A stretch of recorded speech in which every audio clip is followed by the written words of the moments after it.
Caffeine. You drink it because you're tired. What it actually does is block adenosine, the chemical your brain uses to register exhaustion. It doesn't give you energy. It steals the receipt for your tiredness and throws it away. The fatigue is still accumulating. You just can't feel it. Your dopamine flows slightly freer. Your heart rate climbs. You feel sharp, capable, online. Then the adenosine floods back the moment it wears off, and the crash reminds you that caffeine didn't create energy. You borrowed it. You'll pay it back tonight when you can't sleep. Nicotine. It reaches your brain in 8 seconds. Faster than an intravenous injection. It binds to acetylcholine receptors and triggers a precise, clean release of dopamine. Not a flood, a controlled drip. That's why it doesn't feel like a drug. It feels like focus. It feels like calm. Your brain notices the pattern. It starts producing fewer natural receptors, outsourcing the job to the cigarette. Now you don't smoke to feel good. You smoke to feel normal. The addiction isn't pleasure-seeking. It's deficit management. The cigarette created the hole it keeps filling.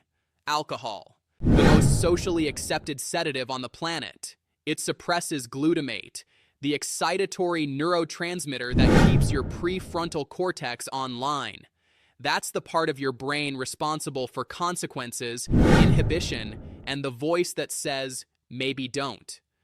When it goes quiet, you feel free. You feel warm. You feel like yourself, just louder. Simultaneously, GABA floods in, producing the heavy, slowed sensation in your limbs. Your cerebellum loses precision.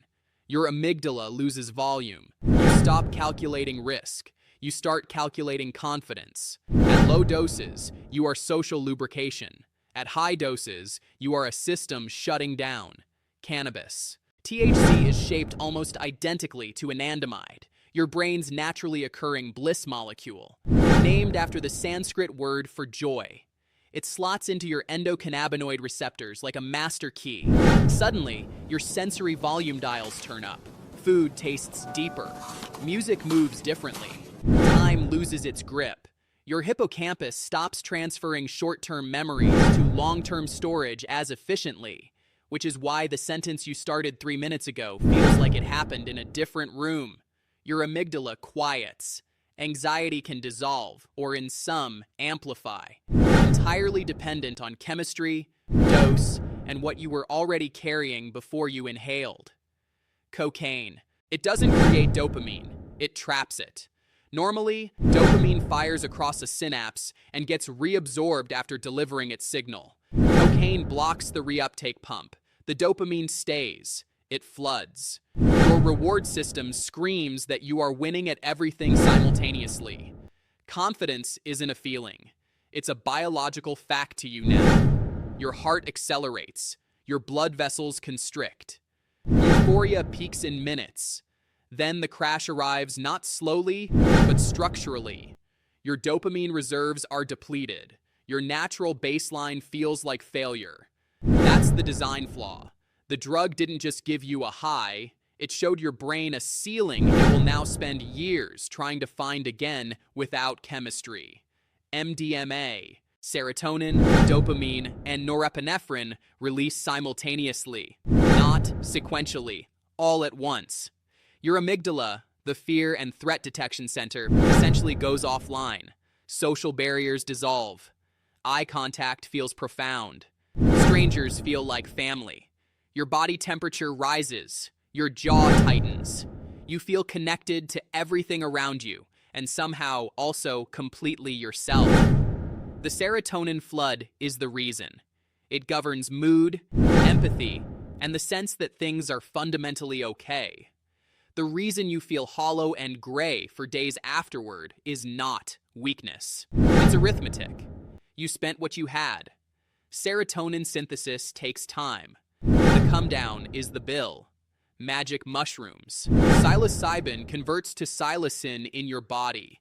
It binds to serotonin receptors, specifically the 5-HT2A receptor, and does something unusual. It quiets the default mode network.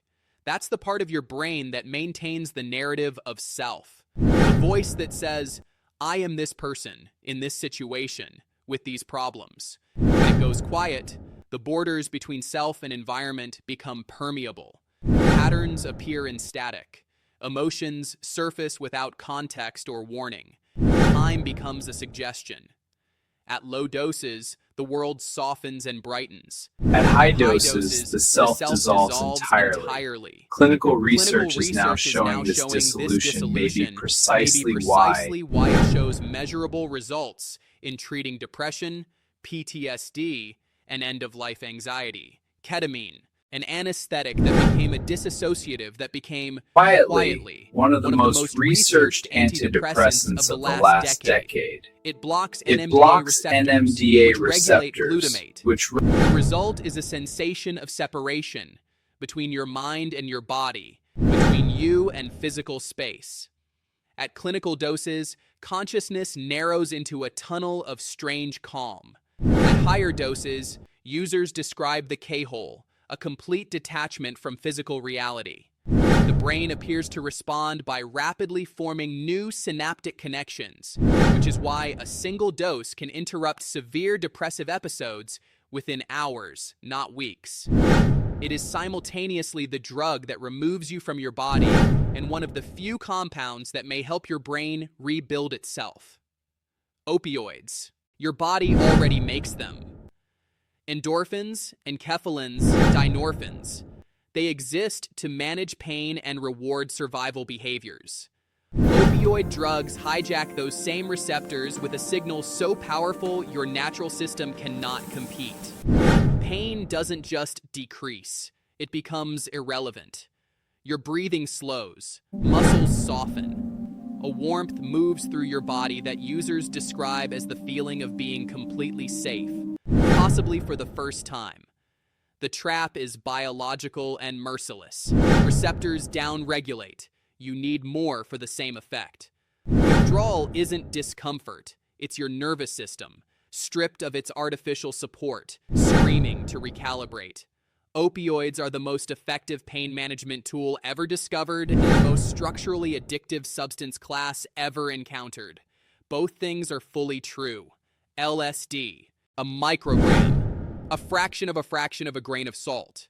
That is all it takes. LSD binds to serotonin receptors across the entire cortex simultaneously and refuses to let go for up to 12 hours.